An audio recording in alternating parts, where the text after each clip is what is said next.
जय श्री कृष्णा दोस्तों। आप सभी दोस्तों का दिन शुभ और मंगलमय हो। आज भाद्रपद मास के कृष्ण पक्ष की एकादशी तिथि है और इस एकादशी को अजा एकादशी के नाम से जाना जाता है। कुछ स्थानों पर इसे अजा ग्यारस भी कहते हैं। इस एकादशी का व्रत रखने एवं कथा सुनने से संतान सुखी रहती है और उस पर आने वाले हर प्रकार के संकट दूर होते हैं तथा गरीबी और दरिद्रता का नाश होता है। तो आज मैं आप सभी को सुनाने जा रही हूँ अजा एकादशी की बड़ी ही दुर्लभ कथाएं। किंतु कथा सुनते समय एक बात का विशेष ध्यान रखिएगा कि इन कथाओं को आधा अधूरा छोड़ने की गलती बिल्कुल मत कीजिएगा, क्योंकि कथा को आधा अधूरा सुनने से पूर्ण फल प्राप्त नहीं होता और भक्तों को पाप का भागी बनना पड़ता है। तो आइए बड़ी ही श्रद्धा और प्रसन्न चित्त मन से इन कथाओं को पूरा सुनते हैं। अर्जुन ने भगवान श्री कृष्ण से कहा कि हे पुंडरीकाक्ष, मैंने श्रावण शुक्ल एकादशी अर्थात पुत्रदा एकादशी का सविस्तार वर्णन सुना। अब आप कृपा करके मुझे भाद्रपद माह के कृष्ण पक्ष की एकादशी के विषय में भी बतलाइए।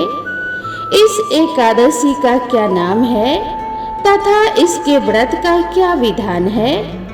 इसका व्रत करने से किस फल की प्राप्ति होती है? अर्जुन की बात सुनकर भगवान श्री कृष्ण ने कहा कि हे कुंती पुत्र, भाद्रपद माह के कृष्ण पक्ष की एकादशी को अजा एकादशी कहते हैं। इसका व्रत करने से सभी प्रकार के पाप नष्ट हो जाते हैं। इस लोक और परलोक में मदद करने वाली इस एकादशी व्रत के समान संसार में और कोई दूसरा व्रत नहीं है। इस एकादशी के व्रत को विधि पूर्वक करने से समस्त कष्ट एवं संकट समाप्त हो जाते हैं तथा इच्छित फल की प्राप्ति होती है। व्यक्ति को पुनर्जन्म के आवागमन से मुक्ति मिलती है, पूर्व जन्म की बाधाएं दूर होती है और अंत में परधाम जाने का अवसर मिलता है। भगवान श्री कृष्ण ने कहा कि इस व्रत को सात्विक मानकर एवं विधि पूर्वक करने से प्राणी के आवागमन के चक्र से मुक्ति हो जाती है। इस एकादशी के व्रत का फल अद्भुत है। भगवान श्री हरि विष्णु की पूजा करके इस व्रत का महात्म्य पढ़ने और सुनने से अश्वमेध यज्ञ का फल प्राप्त होता है। भगवान श्री कृष्ण ने कहा कि हे अर्जुन, अब ध्यान पूर्वक इस एकादशी के महात्म्य का श्रवण करो। भगवान श्री कृष्ण कहते हैं कि हे अर्जुन, पौराणिक काल में भगवान श्री राम के वंश में अयोध्या नगरी में एक चक्रवर्ती राजा हरिश्चंद्र हुए थे। राजा अपनी सत्यनिष्ठा और ईमानदारी के लिए प्रसिद्ध थे। एक बार देवताओं ने इनकी परीक्षा लेने की योजना बनाई। राजा ने स्वप्न में देखा कि ऋषि विश्वामित्र को उन्होंने अपना राजपाट दान कर दिया है। सुबह वास्तव में विश्वामित्र उनके द्वार पर आकर कहने लगे, तुमने स्वप्न में मुझे अपना राज्य दान कर दिया है। राजा ने सत्यनिष्ठ व्रत का पालन करते हुए संपूर्ण राज्य विश्वामित्र को सौंप दिया।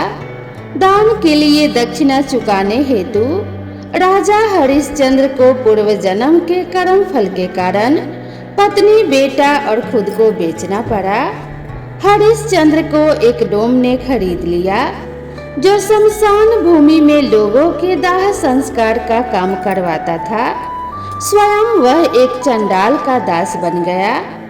उसने उस चंडाल के यहाँ कफन लेने का काम किया, किंतु उसने इस आपत्ति के काम में भी सत्य का साथ नहीं छोड़ा। जब इसी प्रकार से उसे कई वर्ष बीत गए तो उसे अपने इस नीच कर्म पर बड़ा दुख हुआ और वह इससे मुक्त होने का उपाय खोजने लगा। वह सदैव इसी चिंता में रहने लगा कि मैं क्या करूं, किस प्रकार इस नीच कर्म से मुक्ति पाऊं। एक बार की बात है, वह इसी चिंता में बैठा था कि गौतम ऋषि उसके पास आ पहुंचे। हरिश्चंद्र ने उन्हें प्रणाम किया और अपनी दुख भरी कहानी सुनाने लगे। राजा हरिश्चंद्र की दुख भरी कहानी सुनकर महर्षि गौतम भी अत्यंत दुखी हुए और उन्होंने कहा कि हे राजन, भादो माह के कृष्ण पक्ष की एकादशी का नाम अजा एकादशी है। तुम उस एकादशी का विधान पूर्वक व्रत करो तथा रात्रि को जागरण करो, इससे तुम्हारे सभी पाप नष्ट हो जाएंगे। महर्षि गौतम इतना कहकर वहां से चले गए। अजा नाम की एकादशी आने पर राजा हरिश्चंद्र ने महर्षि के कहे अनुसार विधान पूर्वक उपवास तथा रात्रि जागरण किया। इस व्रत के प्रभाव से राजा के सभी पाप नष्ट हो गए। उस समय स्वर्ग में नगाड़े बजने लगे तथा पुष्पों की वर्षा होने लगी। उन्होंने अपने सामने ब्रह्मा, विष्णु, महेश तथा देवेंद्र आदि देवताओं को खड़ा पाया। उन्होंने अपने मृतक पुत्र को जीवित तथा अपनी पत्नी को राजसी वस्त्र तथा आभूषणों से परिपूर्ण देखा। व्रत के प्रभाव से राजा को पुनः अपने राज्य की प्राप्ति हो गई। वास्तव में एक ऋषि ने राजा की परीक्षा लेने के लिए यह सब कौतुक किया था, परंतु अजा एकादशी व्रत के प्रभाव से ऋषि द्वारा रची गई सारी माया समाप्त हो गई और अंत समय में हरिश्चंद्र अपने परिवार सहित स्वर्गलोक को गए। हे राजन, यह सब अजा एकादशी व्रत के प्रभाव से हुआ था। जो मनुष्य इस उपवास को विधान पूर्वक करते हैं तथा रात्रि जागरण करते हैं, उनके सभी पाप नष्ट हो जाते हैं और वे अंत में स्वर्ग को प्राप्त करते हैं। इस एकादशी व्रत की कथा के श्रवण मात्र से ही अश्वमेध यज्ञ के फल की प्राप्ति हो जाती है। तो अब आइए श्रवण करते हैं 11 माता की कथा। इस कथा के बिना व्रत अधूरा माना जाता है। एक बार की बात है, एक राज्य में एक राजा रहा करता था। राजा बहुत ही बुद्धिमान और बलशाली था। वह सदैव अपनी प्रजा का बहुत ही अच्छे से ध्यान रखता था। प्रजा भी अपने राजा को बहुत पसंद करती थी। राजा की 2 बेटियां थी। राजा अपनी दोनों बेटियों से बहुत ही प्रेम किया करता था। राजा की दोनों बेटियां बहुत ही सुंदर थी, लेकिन राजा की छोटी बेटी देखने में अधिक सुंदर और धार्मिक प्रवृत्ति की थी। वह 12 मास 11 माता की पूजा और व्रत किया करती थी। सभी लोग राजा की छोटी बेटी से बहुत प्रेम करते थे और उसकी खूब प्रशंसा भी किया करते थे। वह बोलने में भी बहुत ही अच्छी थी। राजा भी अपनी छोटी बेटी को बड़ी बेटी से कुछ ज्यादा ही प्रेम करता था, जिस कारण राजा की बड़ी बेटी को अपनी छोटी बहन से नफरत होने लगी। समय के साथ राजा की दोनों बेटियां बड़ी हो गई। तब एक पड़ोस के राज्य में रहने वाला राजकुमार राजा की बड़ी बेटी के लिए रिश्ता लेकर आया। जैसे ही उस राजकुमार की नजर राजा की छोटी बेटी पर पड़ी, तो वह राजकुमार छोटी बेटी पर मोहित हो गया और उसी से विवाह करने के बारे में सोचने लगा। उस राजकुमार ने राजा की बड़ी बेटी के साथ विवाह करने से मना कर दिया और राजा से कहने लगा कि आप बुरा ना माने तो मैं आपकी छोटी बेटी से विवाह करना चाहता हूँ। जब यह बात राजा की बड़ी बेटी को पता चली, तो वह अपनी छोटी बहन से और भी ज्यादा नफरत करने लगी।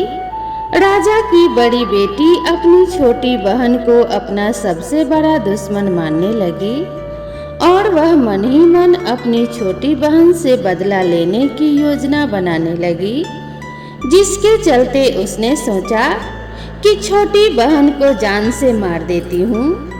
एक दिन राजा की बड़ी बेटी ने लड्डू में जहर मिलाकर अपनी छोटी बहन को दे दिया। छोटी बहन ने वो लड्डू खा लिया, लेकिन लड्डू खाने के बाद भी छोटी बहन को कुछ भी नहीं हुआ। बड़ी बहन यह देखकर बहुत ही आश्चर्यचकित हुई, लेकिन बड़ी बहन ने हार नहीं मानी। एक दिन जब छोटी बहन अपने कमरे में सो रही थी, तब उसने मटके में से सांप रखकर उसके कमरे में छोड़ दिया, लेकिन सांप भी छोटी बहन का कुछ नहीं कर पाया। जिसके बाद बड़ी बहन ने अपनी छोटी बहन से कहा कि चलो बहन, आज हम कुएं से पानी भरकर लाते हैं।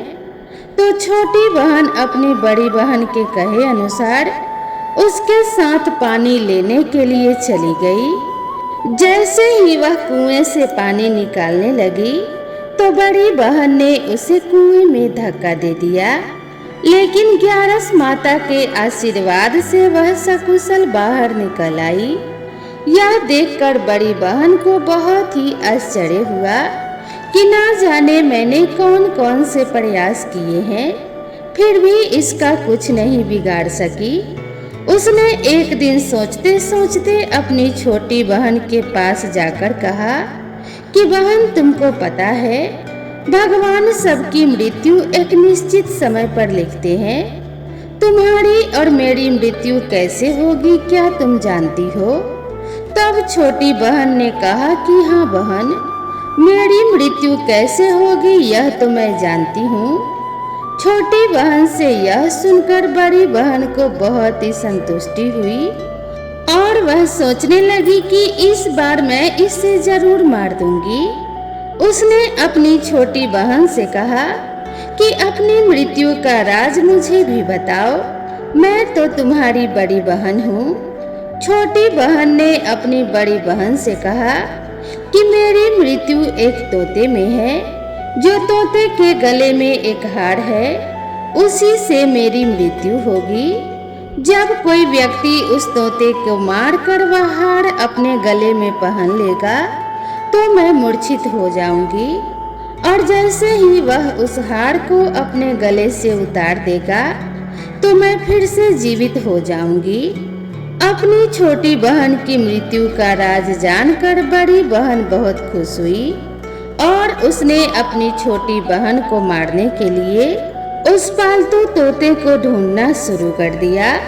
लेकिन छोटी बहन को इस बात का पता चल गया था कि उसकी बड़ी बहन उसकी जान लेना चाहती है। वह अपने पिताजी के पास गई और अपने पिताजी से कहने लगी कि पिताजी, अगर मेरी मृत्यु हो जाए तो मुझे जलाना मत, बल्कि आप मुझे पुरानी वाली जो हवेली है उसमें एक पलंग पर लिटाकर छोड़ देना। अपनी छोटी बेटी के मुंह से इस तरह की बात सुनकर राजा को बुरा लगा। उसने अपनी बेटी से पूछा कि बेटी, आज तुम ऐसी बातें क्यों कर रही हो? 2-4 दिन में तेरी शादी होने वाली है। तब राजा की छोटी बेटी ने बताया कि पिताजी, समय किसी के लिए नहीं रुकता, कब क्या हो जाए किसी को कुछ भी पता नहीं है। फिर राजा ने अपनी छोटी बेटी से कहा कि तुम्हारा ऐसा बोलना मुझे बिल्कुल भी अच्छा नहीं लग रहा है। लेकिन छोटी बेटी ने अपने पिताजी को ऐसा करने पर मना लिया और वचन ले लिया कि मरने के बाद मुझे जलाना नहीं है। राजा ने भी अपने छोटी बेटी की बात मान ली और 2-3 दिन बाद शादी का समय आ गया। घर में पूरा शादी का माहौल था। पूरे गाजे बाजे के साथ बारात आई, अर्थात राजकुमार बारात लेकर राजा के घर आया। राजकुमार और राजा की छोटी बेटी का विवाह शुरू हो गया। जैसे ही राजा की छोटी बेटी राजकुमार के साथ अपने फेरे लेना शुरू करती है, उसी समय उसकी बड़ी बहन अपनी छोटी बहन के कमरे में जाकर उस तोते को पकड़ लेती है और उसे जान से मार देती है। तोते के गले में जो हार था उसे वह अपने गले में धारण कर लेती है। जैसे ही बड़ी बहन ने हार को अपने गले में डाला तो उधर छोटी बहन के 3.5 फेरे ही पूरे हुए थे और वह बेहोश होकर गिर गई। इसके बाद राजा ने बड़े बड़े नीम हकीम को बुलाया और अपनी छोटी बेटी का इलाज करने को कहा। राजा ने कहा कि जो कोई भी मेरी बेटी को सही कर देगा, उसका इलाज कर देगा, मैं उसको मुंह मांगा इनाम दूंगा। राजा की बात सुनकर वैद्य ने जब छोटी बेटी का इलाज करना शुरू किया तो राजा को बताया कि आपकी छोटी बेटी ना तो जीवित है और ना ही मरी हुई है। मैंने तो अपने पूरे जीवन में ऐसा पहली बार देखा है। तो राजा ने वैद्य और हकीमों से कह दिया कि यह बात बाहर किसी को पता नहीं चलना चाहिए। अगर तुमने यह बात किसी और को बताई तो हम तुम्हें फांसी की सजा दे देंगे। राजा अपनी छोटी बेटी को पुराने महल में ले जाकर एक पलंग पर लेटा देता है और वहां पर कुछ सैनिकों को तैनात कर देता है और स्वयं अपने महल पे चला आता है। राजा की बड़ी बेटी ने अपने पिताजी के पास जाकर कहा कि अगर यह शादी संपन्न नहीं हुई तो आपकी इज्जत का क्या होगा। अगर आप कहो तो मैं आपकी इज्जत बचाने के लिए राजकुमार से शादी कर लेती हूँ। राजा ने अपनी बड़ी बेटी की बात मानकर छोटी बेटी के कपड़े बड़ी बेटी को पहना दिए और मंडप पर भेज दिया। लेकिन राजकुमार यह जान गया था कि यह राजा की छोटी बेटी नहीं है, तो उसने शादी करने से इनकार कर दिया। लेकिन वहां पर आए सभी लोगों ने राजकुमार को शादी करने के लिए मजबूर कर दिया और राजा की बड़ी बेटी से उस राजकुमार की शादी करवा दी। बचे हुए 3.5 फेरे बड़ी बेटी के साथ करवा दिए गए। उसके बाद राजकुमार राजा की बड़ी बेटी को अपने महल ले गया। राजकुमार राजा की बड़ी बेटी से न तो बात करता था और ना ही उसे पसंद करता था और ना ही उसके कमरे में जाता था। राजकुमार ने यह फैसला ले लिया कि मैं राजा की छोटी बेटी को ढूंढ कर ही रहूंगा। वह रात दिन उसे ढूंढता हुआ इधर उधर घूमने लगा। एक दिन राजकुमार ने अपने घोड़े पर सवार होकर राजा के पुराने महल के पास पहुंच गया, जहां पर उसने कुछ सैनिकों को देखा। महल के पास पहुंचकर राजकुमार ने जब महल को ध्यान से देखा तो वह समझ गया कि यह तो मेरे ससुर जी का पुराना महल है। तब राजकुमार ने सैनिकों से पूछा कि तुम लोग यहाँ पर क्या कर रहे हो और इस महल के अंदर उस पलंग पर कौन लेटा है। तो सैनिकों ने बताया कि यहाँ पर राजा की छोटी बेटी लेटी है। यह सुनकर राजकुमार अत्यधिक खुश हुआ और तुरंत उससे मिलने के लिए अंदर चला गया। लेकिन अंदर जाकर देखा तो वह बिल्कुल बेहोश थी। तत्पश्चात राजकुमार उसकी सेवा करने लगा। जैसे ही रात हुई, राजा की छोटी बेटी उठकर बैठ गई। राजकुमार यह देखकर बहुत ही खुश हुआ और उससे पूछने लगा कि तुम यहाँ पर क्या कर रही हो, ऐसे बीच फेरों से गायब होकर यहाँ पर क्यों चली आई। राजा की छोटी बेटी ने राजकुमार को सारी बात बता दी। राजा की छोटी बेटी ने कहा कि मेरी जान एक तोते में बसी थी और यह बात मैंने अपनी बड़ी बहन को बता दी थी। मुझे पता है कि उसी ने मुझे मारने का प्रयास किया है। उसके पास एक हार है जिसको वह सुबह पहन लेती है और रात को उतार कर रख देती है। जब तक वह हार को पहने रखती है तब तक तो मैं मूर्छित रहती हूँ और जैसे ही वह हार को उतार देती है तो मैं जीवित हो जाती हूँ। और जब तक मेरी बड़ी बहन के पास वह हार है तब तक मैं ऐसे ही जीवित और मूर्छित होती रहूंगी। मेरी बड़ी बहन के पास जो हार है, अगर वह मेरे हाथ में आ जाए तो मैं हमेशा के लिए जीवित हो जाऊंगी। राजकुमार यह बात सुनकर राजा की छोटी बेटी के पास रहने का निर्णय ले लेता है और बचे हुए फेरे लेकर अपने विवाह को भी पूरा करता है और छोटी राजकुमारी के पास रहने लगता है। ऐसा करते करते काफी समय बीत गया तथा राजा की छोटी बेटी गर्भवती हो गई। एक दिन राजकुमार को किसी काम से बाहर जाना पड़ा तो पीछे से राजा की छोटी बेटी के पेट में बहुत जोरों से दर्द होने लगा। उसने उस समय ग्यारस माता का आवाहन किया, जिसके बाद ग्यारस माता वहां पर प्रकट हुई और उन्होंने उसके दर्द को दूर किया तथा एक सुंदर पुत्र को राजकुमारी ने जन्म दिया।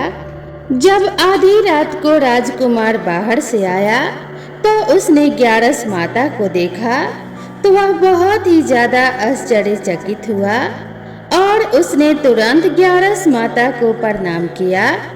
ग्यारस माता ने राजकुमार से कहा कि जब तुम्हारा बेटा 5 वर्ष का हो जाएगा तो तुम अपने पत्नी का हार लाकर इसके गले में डाल देना। उसके बाद यह हमेशा के लिए जीवित हो जाएगी। समय बीतता गया और राजकुमार का बेटा 5 साल का हो गया। एक दिन राजकुमार को फिर किसी काम से बाहर जाना पड़ा। उसने अपने बेटा से कहा कि तुम अपनी माता का ध्यान रखना, मैं शाम तक लौट आऊंगा। जैसे ही राजकुमार वहां से बाहर निकला तो बड़ी बहन के सैनिकों ने उसे देख लिया और बड़ी बहन को जाकर सारी बात बता दी, जिसके बाद बड़ी बहन अपनी छोटी बहन के पुत्र को वहां से उठवा लेती है और उसे जान से मरवा देती है। उसके 2 टुकड़े करवाए और पहले टुकड़े को चक्की के पास छुपा दिया और दूसरा टुकड़ा अपने पलंग के नीचे रख लिया। यह देखकर ग्यारस माता ने भिखारन का रूप धारण किया और उसके घर गई और भिक्षा मांगने लगी। बड़ी बहन ने अपने नौकरों से कहा कि जाओ और भिखारन को भिक्षा दे दो, लेकिन जैसे ही नौकर ग्यारस माता को भिक्षा देने के लिए जाते हैं तो ग्यारस माता उनसे भिक्षा लेने से मना करती हैं और कहती हैं कि मैं तुम्हारी रानी से ही भिक्षा लूंगी। नौकर ने अंदर जाकर कहा कि वह हमसे भिक्षा नहीं ले रही है, बोल रही है कि मैं रानी से ही भिक्षा लूंगी। जब बड़ी बहन स्वयं भिक्षा देने के लिए भिखारन बनी ग्यारस माता के पास आती है तो उससे पहले ही ग्यारस माता एक बिल्ली का रूप बनाकर उसके कमरे में चली जाती है। वहां पर जो छोटी बेटी के पुत्र का एक टुकड़ा था वह उसे उठा लेती है और दूसरा चक्की के पास से उठाकर उसे जीवित कर देती हैं और वहां से लेकर चली जाती हैं। ग्यारस माता राजकुमार को सारी बात बताकर उन्हें उसका बेटा सौंप देती हैं। राजकुमार अपने बेटे को लेकर उस बड़ी बहन के पास जाता है और उससे कहता है कि इस बच्चे का अच्छे से ध्यान रखना। अगर तुम इस बच्चे का अच्छे से ध्यान रखोगी तो ही मैं तुमसे बात करूंगा, वरना यहाँ से चला जाऊंगा। एक दिन राजकुमार ने अपने बेटे से कहा कि तुम ऐसा करो, तुम्हारी बड़ी माँ के गले में जो हार है उस हार को मांग लो।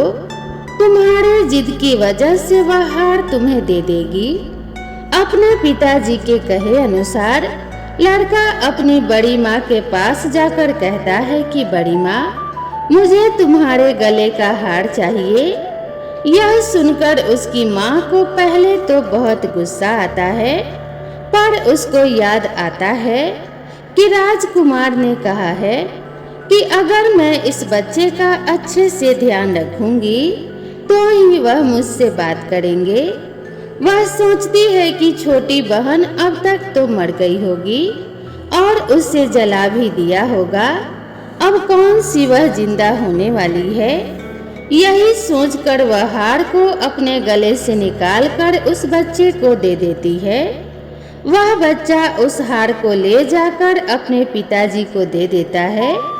राजकुमार अपने बेटे और उस हार को लेकर वहां से चला जाता है और जाते हुए कहकर जाता है कि तुम हमारे लिए खाना बनाकर तैयार रखना, मैं शाम को आकर तुम्हारे साथ ही खाना खाऊंगा।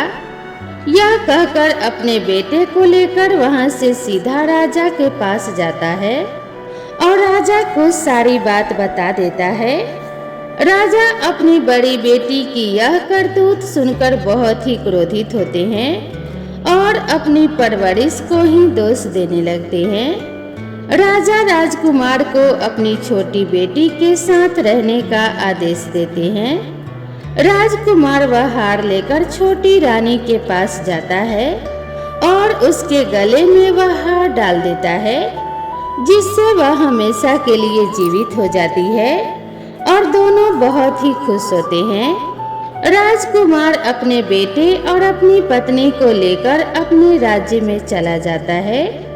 इस तरह ग्यारस माता की कृपा से राजा की छोटी बेटी को अपने जीवन में आई तमाम मुसीबतों से छुटकारा मिलता है और वह सुखपूर्वक जीवन व्यतीत करने लगती है। तो एक बार प्रेम से बोलिए ग्यारस माता की जय। अब आइए श्रवण करते हैं समस्त पापों का नाश करने वाली भगवान श्री हरि विष्णु की सच्ची कथा, जिससे शून्य मात्र से दुख दरिद्र समाप्त हो जाता है। कनौज में एक ब्राह्मण रहता था, उसका नाम आजामिल था। यह आजामिल बड़ा शास्त्रज्ञ तथा शील सदाचार और सद्गुणों का तो यह खजाना ही था। ब्रह्मचारी, विनय, जितेंद्रिय, सत्यनिष्ठ, मंत्रवेता और पवित्र भी था। इसने गुरु, संत, महात्माओं सबकी सेवा की थी। एक बार अपने पिता के आदेशानुसार वन में गया और वहां से फल फूल, समीधा तथा कुश लेकर घर के लिए लौटा। लौटते समय इसने देखा कि एक व्यक्ति मदिरा पीकर किसी वेश्या के साथ विहार कर रहा है। वेश्या भी शराब पीकर मतवाली हो रही है।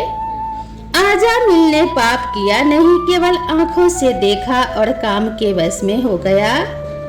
आजामिल ने अपने मन को रोकने की बहुत कोशिश की, लेकिन नाकाम रहा। अब यह मन ही मन उसी वेश्या का चिंतन करने लगा और अपने धर्म से विमुख हो गया। आजामिल सुंदर सुंदर वस्त्र, आभूषण आदि वस्तुएं जिनसे वह प्रसन्न होती ले आता। यहाँ तक कि इसने अपने माता पिता की सारी संपत्ति देकर भी उसी उल्टा को रिझाया।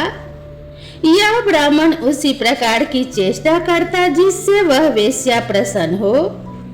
इस वेश्या के चक्कर में इसने अपने कुलीन, नवयुवती और विवाहिता पत्नी तक का परित्याग कर दिया और उस वेश्या के साथ रहने लगा। इसने बहुत दिनों तक वेश्या के मल समान अपवित्र अन्न से अपना जीवन व्यतीत किया और अपना सारा जीवन ही पापमय कर लिया।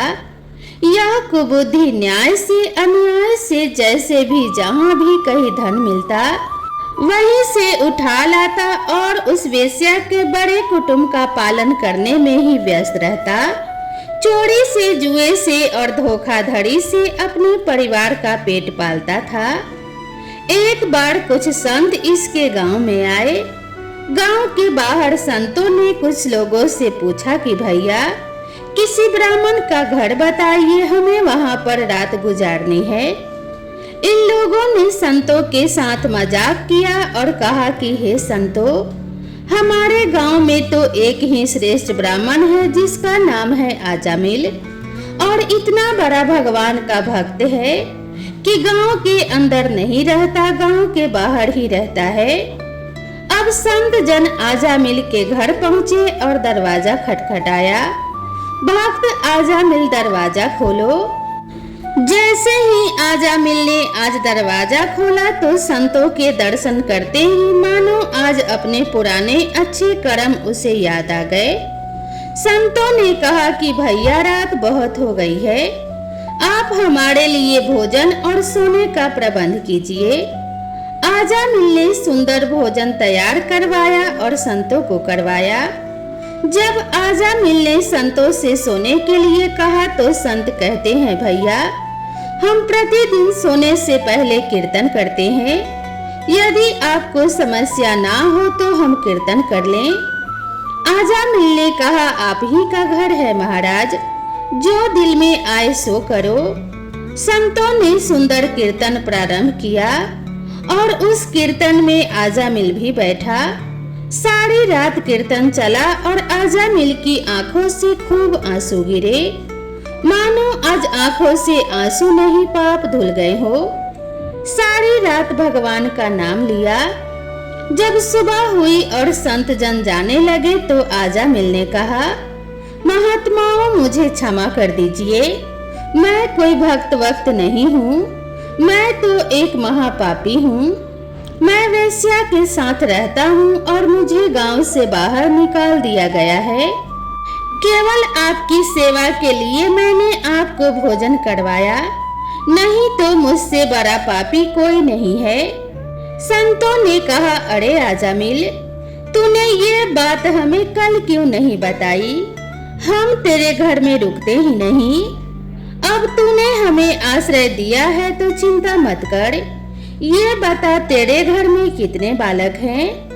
आजामिल ने बता दिया कि महाराज 9 बच्चे हैं और ये अभी गर्भवती है।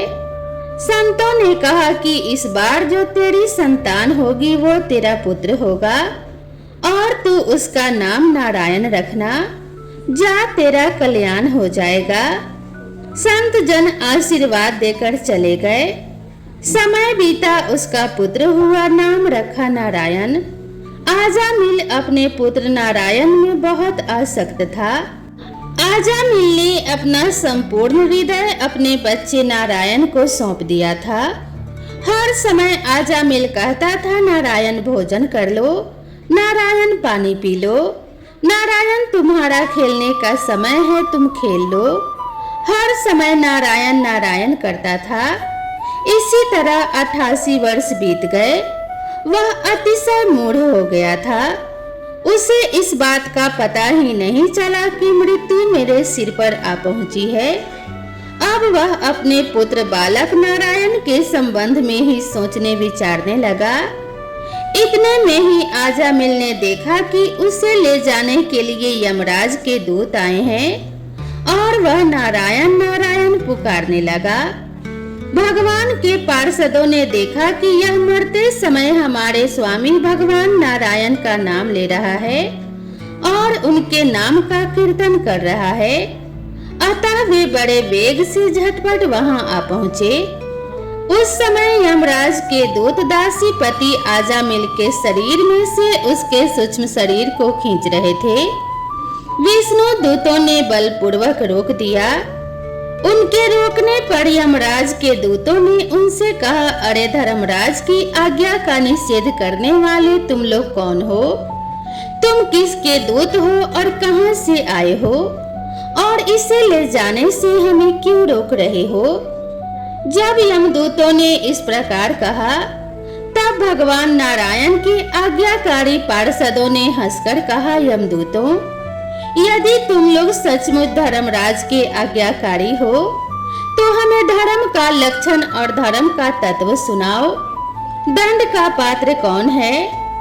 यमदूतों ने कहा, वेदों ने जिन कर्मों का विधान किया है वे धर्म है और जिनका निषेध किया है वे अधर्म है। वेद स्वयं भगवान के स्वरूप हैं। वे उनके स्वाभाविक श्वास प्रश्वास एवं प्रकाश ज्ञान है, ऐसा हमने सुना है। पाप कर्म करने वाले सभी मनुष्य अपने अपने कर्मों के अनुसार दंडनीय होते हैं।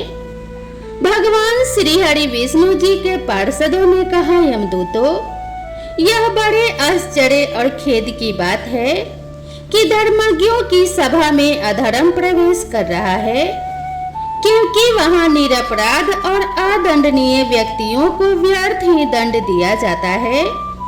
यमदूतों, इसने कोटि कोटि जन्मों की पाप राशि का पूरा पूरा प्रायश्चित कर लिया है, क्योंकि इसने विवश होकर ही सही भगवान के परम कल्याण में मोक्षप्रद नाम का उच्चारण तो किया है। जिस समय इसने नारायण इन 4 अक्षरों का उच्चारण किया, उसी समय केवल उतने से ही इस पापी के समस्त पापों का प्रायश्चित हो गया।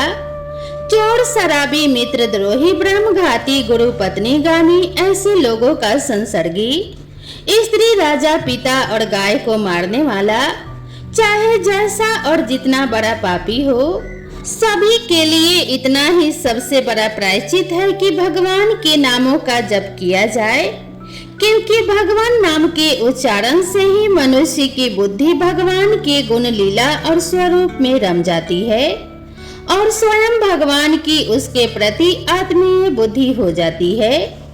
तुम लोग आजामिल को मत ले जाओ, इसने सारे पापों का प्रायश्चित कर लिया है, क्योंकि इसने मरते समय भगवान के नाम का उच्चारण किया है। इस प्रकार भगवान के पार्षदों ने भागवत धर्म का पूरा पूरा निर्णय सुना दिया और आजामिल को यमदूतों के पास से छुड़ाकर मृत्यु के मुख से बचा लिया। भगवान की महिमा सुनने से आजामिल के हृदय में शीघ्र ही भक्ति का उदय हो गया। अब वह अपने पापों को याद करके बड़ा पश्चाताप करने लगा। आजामिल मन ही मन सोचने लगा, अरे मैं कैसा इंद्रियों का दास हूँ। मैंने एक दासी के गर्भ से पुत्र उत्पन्न करके अपना ब्रह्मणत्व नष्ट कर दिया। यह बड़े ही दुख की बात है। धिक्कार है मुझे बार बार धिक्कार है। मैं संतों के द्वारा निंदित हूँ, पापात्मा हूँ। मैंने अपने कुल में कलंक का टीका लगा दिया। मेरे माँ बाप बूढ़े और तपस्वी थे, मैंने उनका भी परित्याग कर दिया। मैं कितना कृतज्ञ हूँ।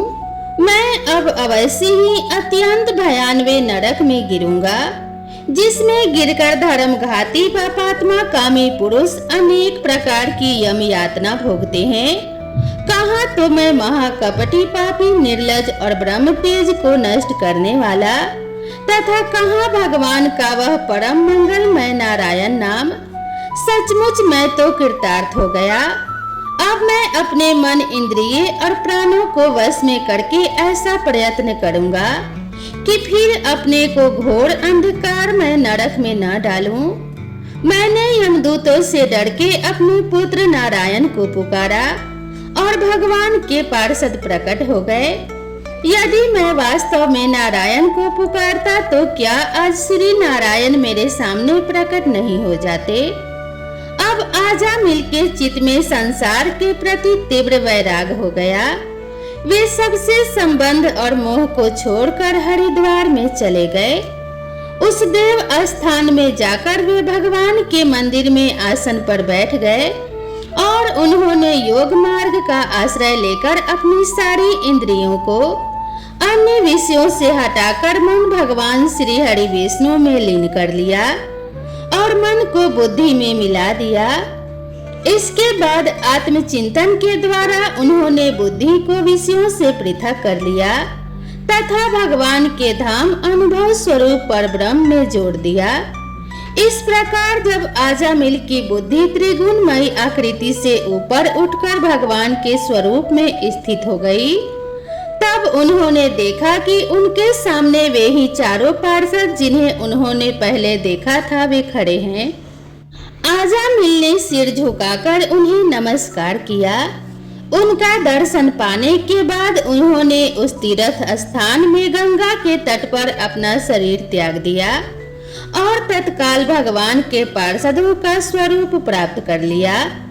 आजामिल भगवान के पार्षदों के साथ स्वर्णमय विमान पर आरूढ़ होकर आकाश मार्ग से भगवान लक्ष्मीपति के निवास बैकुंठ धाम को चले गए। तो प्रेम से बोलिए जय श्री कृष्णा, राधे राधे। दोस्तों, आप सभी को अगर यह वीडियो पसंद आई हो तो वीडियो को एक लाइक जरूर करें और इसी तरह की नई नई कथाओं और नई नई कहानियों के लिए मेरे चैनल से जुड़े रहें। तो मिलते हैं इसी तरह की नई कथा और नई कहानी के साथ। तब तक के लिए राधे राधे।